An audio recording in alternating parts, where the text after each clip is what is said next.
Hello, lovelies. Today I'm reading you a book called The Case for Loving, The Fight for Interracial Marriage by Selina Alko and illustrated by Sean Qualls and Selina Alko. First comes love, then comes marriage. Donald, Peggy, and Sydney had two parents who loved them and who loved each other. In fact, from almost the moment Richard Loving met Mildred Jeter, they wanted to get married and have a family. But for them, it wasn't that simple. And here's why. Richard was white, a fair-skinned boy who got quickly sunburned in July. Mildred was what they called colored in those days.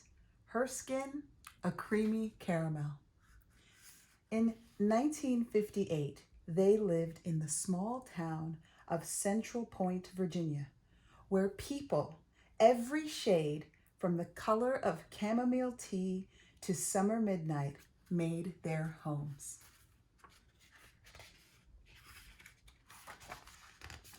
Richard Loving was tall and quiet with fair-skinned and broad shoulders. The person he loved most was Mildred Jeter. Mildred was part African American, part Native American, and she was thin as a rail. That's how she got the nickname String Bean. When Richard popped the question, String Bean jumped with joy. That's when he asked Mildred to marry him. He wanted to be Mildred's husband. All the hearts and butterflies. The two were in love. They felt it should be their right to get married. Sadly, it was not. Not in Virginia or 16 other states. In those places, marriage between people of different races was against the law. 100 years earlier, slavery divided America along color lines. Even after slavery ended, some white people weren't used to blacks being free, let alone to marry whom they chose. If you married someone who had skin color unlike yours, you could go to jail. Mildred and Richard wanted to get married, but they did not want to spend any time in prison.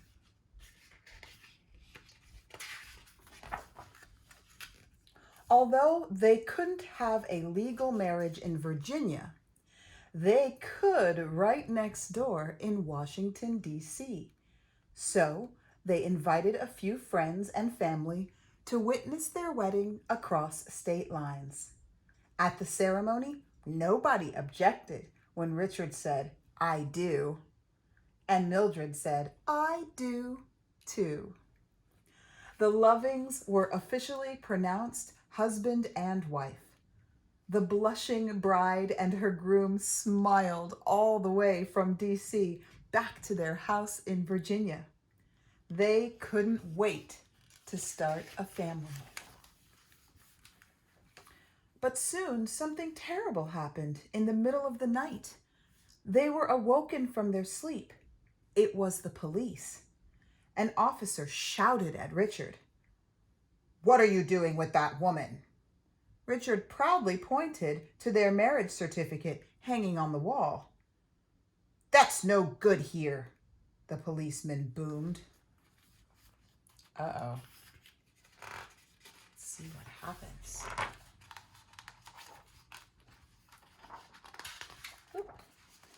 And just like that, Mildred and Richard were taken away and locked up in jail. They were charged with unlawful cohabitation, which means living together against the law. The Lovings didn't think there was anything unlawful about love at all. If anything, the way they were treated should have been unlawful. After a few nights behind bars, Richard and Mildred were told that they had to leave Virginia if they wanted to live together as Mr. and Mrs. Loving. So, with heavy hearts, the pair hugged their families, packed their bags, and left home. They tried to make a life for themselves in D.C. Richard found a job laying bricks, and String Bean gave birth to 3 babies, 3 different shades of milk chocolate brown: Donald, Peggy, and Sydney. But the city didn't suit the Lovings. There were too many cars. There was too much concrete. They missed Central Point with its rolling hills and open spaces. They missed their friends and families. They missed their home.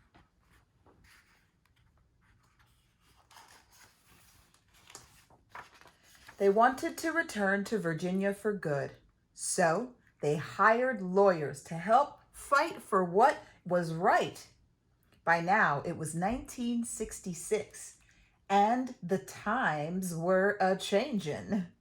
Brand new ideas like equal rights for people of all colors were replacing old, fearful ways of thinking. The lawyers worked around the clock to make the case for interracial marriage as strong as possible. It was time to take the Loving case all the way to the Supreme Court.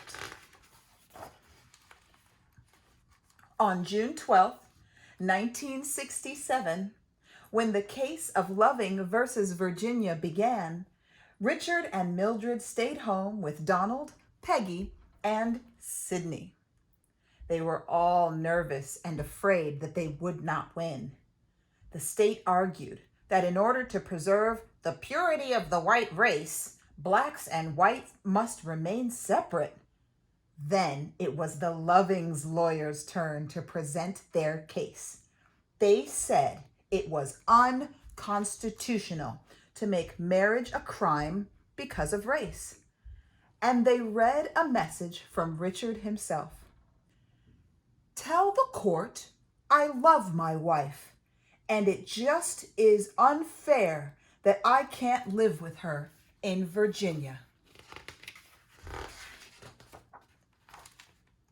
It didn't take long for a decision to be made. It was unanimous. The court ruled in favor of the Lovings. Interracial couples could now legally marry in Virginia. Richard and Mildred hugged. They won their right to love. They were free at last. Over 9 years after their arrest, the Lovings packed their bags one final time. Richard planned to build a big, roomy brick house in Central Point. String Bean was ready to start their life over. The Loving family returned to Virginia to live happily and legally ever after. So there's lots of notes in the back of this book that tell you more about the story and more about the fight for freedom. It's a very good book.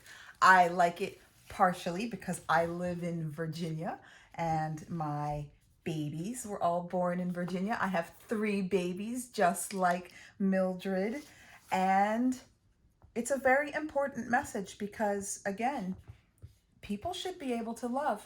They should be able to love who they want. And sometimes we have laws that seem like they make sense, but they're not always right. Just because it's a law doesn't mean that it's right. So it's important to think about what you believe is right and what you know is right. And sometimes we have to fight for what we know is right. Sometimes we have to say to the police, and sometimes we have to say to the law, hey, we don't think that what's happening is right. And when enough people do that, and you get some really good lawyers, you can even change the law. So now there's lots of people who get to be married today because these 2 people decided that they were going to fight for their love, that they were going to fight against an unjust law. And how cool is it that their last name is Loving? Fighting for love, and the people who made the law change are called the Lovings. I think that's pretty cool. Well, I hope that you go and hug someone that you love very much, and I hope to see you next time. Lots of love to you. Mwah.